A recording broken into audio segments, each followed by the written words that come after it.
Doctor Who has generated an ungodly amount of deleted scenes over the years, which isn't surprising considering that it's almost older than television itself. Is all of this deleted footage good? Probably not, but it's all there to be sifted through with diamonds aplenty to be found. And that's exactly what we're going to do today. So please join me on a magical journey to a far-off land called the cutting room floor. Number 10. Doctor in the TARDIS. Even before he played the Doctor, Peter Capaldi was one of the biggest Doctor Who fans you could ever meet. So it must have been an absolute joy for him to finally spend some time on that glorious TARDIS set. That joy is on full display in this brief cut from Series 8 finale Death in Heaven, in which the 12th Doctor fizzes around the console room with the energy and curiosity of a toddler in a toy shop, flicking buttons and pulling levers to his heart's content. Honestly, it's not quite clear whether this is actually a deleted scene or just Capaldi on one of his days off. The best bit, however, comes right at the end, when the camera does a rapid zoom right into the Doctor's face and he lets out a gleeful "Doctor in the TARDIS." It's silly, it makes no sense, and if it were left in the episode, it probably wouldn't have worked. But in isolation, it's pure lovable madness, and it's fun to see a Doctor with such a prickly reputation just let his hair down for a moment. Number 9. Dressed for Rio. The 11th Doctor's relationship with Amy Pond got off to an iffy start, to put it mildly. He turned up when she was a child, promised her the world, and then flew off and abandoned her for over a decade. He then came back, abandoned her for 2 more years, and completely disrupted the night before her wedding. Punctual or timely, this Doctor is not. Amy brings up some of these issues to the Doctor in a deleted chat from Series 5's The Hungry Earth. She mentions her nerves about getting married to Rory, which have been exacerbated by the night before her wedding dragging on for months. She also complains about the cold, saying she was dressed for Rio. And yes, this episode is set in chilly Wales, which is about as far away from Rio as it possibly gets. The scene helps settle Amy and Rory's relationship by once again indicating that Amy definitely does love her fiancé. Their engagement was on the ropes at this point due to a bit of uncertainty on Amy's part, so this would have been a nice addition. It's also great to hear the Doctor state that he actually really likes Rory, because he didn't exactly treat him with the greatest respect for the first part of Series 5. A massively important scene? No, but a worthwhile one nonetheless. Number 8. Maestro's arrival.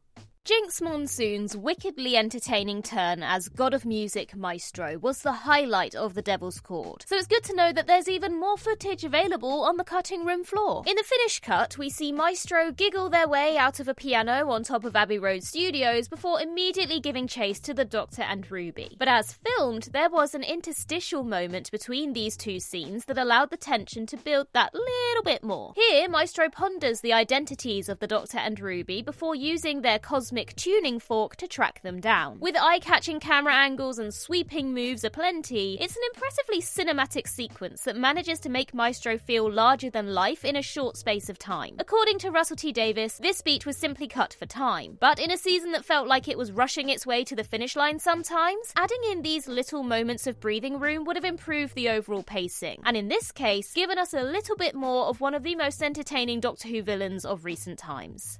Number 7. A TARDIS for the Meta-Crisis.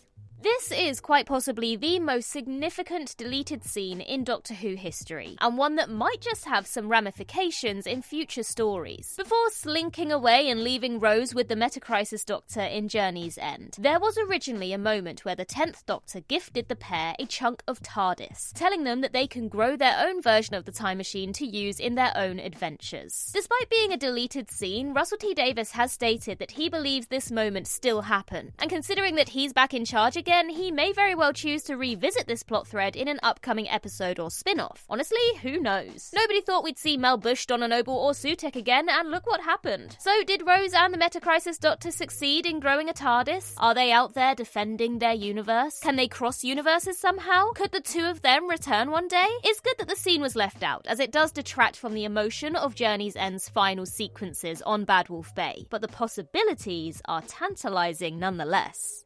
Number 6. A Message from the Flood. After leaving Rose behind and wiping Donna's memories, the 10th Doctor's solo travels took him to Mars, where he wound up in the middle of a struggle between human astronauts and a mysterious waterborne parasite. If a single drop of the stuff gets on you, then you're done for. Cue a very tense hour as the Doctor and his chums try to evade a horrible, soggy fate. Once the flood inhabits a human, the skin around their mouth dries up and cracks. Water constantly flows from their mouths too, which makes it rather hard for them to speak. However, in one particular deleted scene, you can actually hear them talk. The Flood were originally going to have this scene, possibly multiple scenes, with dialogue, but this element was completely stripped out during editing. So much water in your so solid shapes. Russell T Davies believed that they were more menacing without a voice. And you know what? He was right. This scene also explains how the Doctor magically knows the Flood's name later in the episode, but that's hardly the most important reason to keep it in. It's fascinating to see this slightly different approach to the Flood, but if they'd spoken throughout the entire episode, it would have diluted their effectiveness significantly. Number 5. You can't handle the cool. One of the highlights of The Day of the Doctor was the quipping between the 3 versions of the Doctor featured in the story. Matt Smith's 11th Doctor, David Tennant's 10th Doctor, and John Hurt's War Doctor bickered and bantered in equal measure, creating plenty of memorable moments in the process. And guess what? We were almost granted another one. In one deleted scene, the trio of Time Lords are being marched in chains by the Royal Guard, 10 and 11 arguing all the while. 10 questions 11's shoes, to which he responds with the most 11th Doctor line you could possibly think of. You couldn't handle the cool. 11 thinking he's cool when he's kinda not? Oh, shocking! John Hurt then quips that the two haven't shut up since Richmond. An excellent line from the grumpy grandpa of this episode. It's a great moment, but if it had made the final cut, the phrase, "you can't handle the cool," would have been plastered on every single piece of Doctor Who merchandise for the next 10 years, so maybe it's for the best that it was deleted. Number 4. The calm before the storm.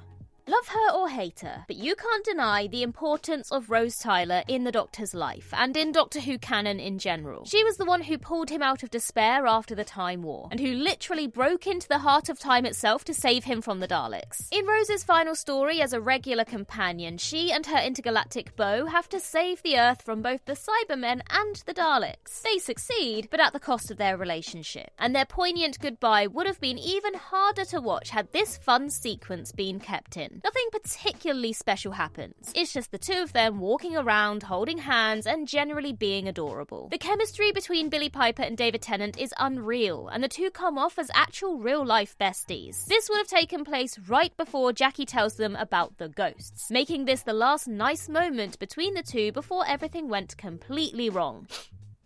Can someone please pass me a tissue? Number 3. River Song's wardrobe. It's safe to say that Alex Kingston's portrayal of River Song, the best character, was a little on the spicy side. If her and Captain Jack were ever in the same room, the universe would probably explode. But one scene from the show's 6th series turned out to be a bit too much, even by River's standards. If you watch the 2010 Christmas special, A Christmas Carol, right to the end, you'll see a trailer for Series 6. In this trailer, you'll see many shots that appeared in the full series, and a couple that didn't. One of them shows River in Storm Cage winking at someone off screen, and another shows a trio of German soldiers walking into a room. The River scene was deleted from the opening episode, The Impossible Astronaut, where River would be showing off her bigger on the inside wardrobe inside Storm Cage. But in the end, Stephen Moffat deemed the shot too naughty, and the whole scene was removed from the final broadcast. The shot of the German soldiers was also likely clipped from The Impossible Astronaut, which features an early scene of the Doctor tunnelling his way out of a prisoner of war camp during World War II. These scenes have never been released in full, so the quick shots in that coming soon trailer are all we have. It's not unheard of for trailer shots to not make the final cut, and considering that the episode turned out to be an absolute banger, it clearly didn't hurt to take these moments out. Number 2. Cyberman Surprise. The end of series cliffhanger became a staple of the first RTD era, with almost every finale leading into that year's Christmas special. The Parting of the Ways had the 10th Doctor's debut, Doomsday had Donna Noble's surprise appearance, Last of the Time Lords had the Space Titanic, and Journey's End had a soaking wet Doctor stripped down, just to his shirt, mind you, and mope around the TARDIS. But this wasn't always the way. As written and filmed, the episode's closing scene saw the Doctor inspect a reading on the TARDIS scanner while failing to notice 2 Cybermen creeping up behind him. This scene would have led directly into the Christmas special The Next Doctor, with the brief appearance of the Cybermen explained as them falling through the vortex. As documented in the fascinating behind-the-scenes book The Writer's Tale, Russell T Davies felt that it was important to end the series on an upbeat note. But Doctor Who magazine writer Benjamin Cook thought that this cyber scene detracted from the tragic end to Donna's story, and on reflection, Russell T Davies agreed with him. The cliffhanger was abandoned as a result, and a new ending was shot many weeks later during production of The Next Doctor. Russell T Davies has since admitted that maybe they should have left this in, and it's not hard to see why. After all, who doesn't love a good what? What? What? Number 1, TARDIS by Candlelight. We started with Capaldi, so let's end with Capaldi 2. A Capaldi sandwich, if you will. Series 8's Listen is a story that's all about atmosphere. The terror of something lurking under your bed. The horror of the unknown. The Doctor discovering that the end of the universe isn't as lonely as you might think. Douglas McKinnon did an excellent job on directing duties, so it's a shame that one of the most visually interesting moments didn't make the finished cut. There's no dialogue here, aside from a quick listen from Peter Capaldi at the end. Just a steady pan around the TARDIS interior, which is illuminated entirely by candlelight. There's also some ominous music playing for good measure. This presumably would have occurred early in the episode, when the Doctor is presenting his thesis about the unseen creature. And honestly, it would have been a banger of a cold open. The TARDIS looking all gothic, the creepy atmosphere, absolutely no context whatsoever, then bang! Roll titles. It's also a great idea for a TARDIS interior in general. Something a bit less metallic and machine-like and a bit more Victorian and gothic. The hugely underrated TV movie TARDIS came somewhat close to this, but it would have been a perfect full-time fit for the 12th Doctor as well. Bit of a fire hazard though. Let's hope that Time Lord fire extinguisher is lying around somewhere. And that concludes our list. Now, while we're talking about things that didn't make the final cut, here's a treat for you. Now, I'll admit, I don't have physical copies of all these episodes. Who does have physical? I just malfunctioned. So there was some other information dropped as well during this panel. Obviously, the major ones were the spin-off, the Warburton. So why can't I speak? On the basis that she could identify an that was rubbish. So let me just oh, I missed the button. The Valeyard is not the only established character that's... So there were some